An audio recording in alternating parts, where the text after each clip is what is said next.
I just finished putting all the plants in my scene, and I'm pretty happy with the way that this is all working out. I also found some great palm trees in the Megascans library that's serving to give me a little bit of variation in my foliage type. If you look at it, these are just static meshes that I've placed in there. They're not even the tops, and that's okay, because we're going to be filming our scene down here at Panther level, and we're never going to see the top of the palm trees, so that's just fine. Now, before we go any further with the creation of the rendering of this, we need to get a camera into here. We've been working in this global editor view, which gives us a much larger perspective than what will ever be captured. I know I'm going to be rendering towards the Panther, so as you can see, I didn't really add a whole lot of foliage. I only added foliage where I had a good idea of where I was going to be rendering all of this. So let's get a camera in and start understanding how the field of view and how the focal length is going to determine both the lighting and the composition of the shot itself. Let's go in. Cinematic, Cin Camera Actor, it's right there. Now I got it selected, but let's jump into that viewport or into that object by going into the perspective pull down menu in the upper left hand corner and choosing Cin Camera Actor. Now I'm looking through the viewfinder of my camera and I can start to see exactly what I want to see. Okay, so some decisions here. We're looking at composition now. And this is the cool part about working inside of Unreal. If we want to change some things, we certainly can. We're using a 35mm lens. What if I change this to like 50? How would that change the composition? Yeah, that's kind of cool. I like that we're not seeing as much of the background. If I went the other way by changing the focal length to like 25, now we're seeing more of the background. I think I liked 50 myself. And let's look at the composition choices that we have at the 50mm lens. Yeah, all right, that's pretty cool. I'm digging that. However, I want to make some adjustments, and this speaks to the power of working inside of Unreal. I like my plants, I love my background settings, but at this kind of focal length and perspective of my scene, perhaps I make some changes. Like, I'm not getting enough of that building in there. I want this to feel kind of more like ruins, if you will. And I don't like the fact that I got a tree coming out of the back of this guy's head. So I want to start moving these things around. I'm going to do this in my composition view so I can see immediately the impacts that this is going to have on the composition. What if I move this really way off into the background? Yeah, that works. Now I want to see more of this. Am I going to be able to move that? Let's see. Yeah, I'm not getting the tool handle. Oh, there they are. There's the tool handles. Oh, here we go.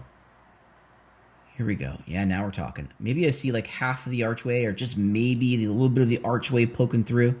This tree is going to get some attention as well. Maybe we put it on this side. Oh, that's way better. Yeah, now we're getting some depth in here as well. The cool thing about working inside of these real-time rendering engine is that in every sense, this is going to be the composition that's going to get rendered. We can move the buildings around. We can move the trees. Like, I'm not sure if I dig this gigantic flower sitting next to his mouth. Well, I can change that. Let's go back into the foliage mode real fast.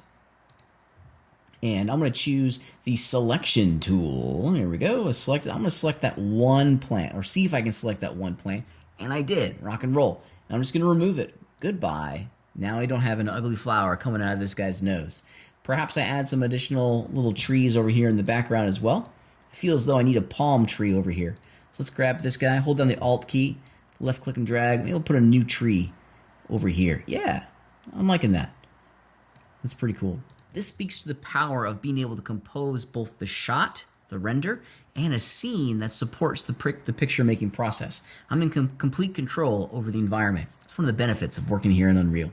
Okay, the next thing I want to do is start adding some lights into the scene. I like that we're using this beautiful sky, or excuse me, this directional light in the sun sky blueprint. That's cool, but it's getting really kind of dark on this side of my Panther. So I think I want a fill light on that side to give me a little bit more illumination. I like to have the contrast go from pretty bright to not as bright on the opposite side. It's a little too dark over here. Let's jump out of my camera view. That way I can add the light and control it without having to worry that I'm messing up the composition of my shot. If I go into the lights section of the quick add pull down menu, let's just add a rec light. Now there's any number of lights that we can use in here. The rec light is a really good one, especially for filling in the shadows because it allows us to get a nice soft illumination in the scene. The rec lights in Unreal are very, very similar to the aerial lights that we see in other rendering applications. They are very, very similar. I'm also going to change my selection type here from a global orientation of my tool handles to a local. That way it just makes it a little bit easier for me to see the light, to understand the direction it's pointing. The rec lights are always going to point down the x-axis, so I'm going to zip this guy around a little bit, get him pointing where I want it to be pointing, and get it generally into view. Now I have a little bit of a challenge here in that I really can't see the contributions of this light on the Panther, so I need to make this light much brighter. There we go. Now I can start to see it. We'll get it kind of close. Maybe we'll even like tip it down a little bit. I'm going to increase the width and the height of this light as well. The rec lights are really great because they are only casting illumination from inside this yellow square. If we make it really big, it's going to feel like the light is very soft and kind of wrapping around our subject. So I'm going to change the width. Don't want it to be 64. Ooh, that was a little too big. Yeah, I'll increase the height some too. Nice big soft light. Yeah, there we go. Let's go back into our camera and see exactly what's happening. Yep, let's start to adjust the light a little bit, the intensity. That might have been too high at 200. What if I do 150? Yeah, I like that. Let's also experiment around with the color a little bit too to see if this is kind of jiving with what I'm after. Oh yeah, I'm making it a nice gold color. It's certainly bringing out the color of the Panther, which is pretty neat. Also maybe make it a blue, which is going to bring out some of the greens. So we got some choices here of what direction I want to go. I could go really wild and make it pink, but that's not going to work in this particular moment. But we can get creative with these fill lights. And I'm liking that.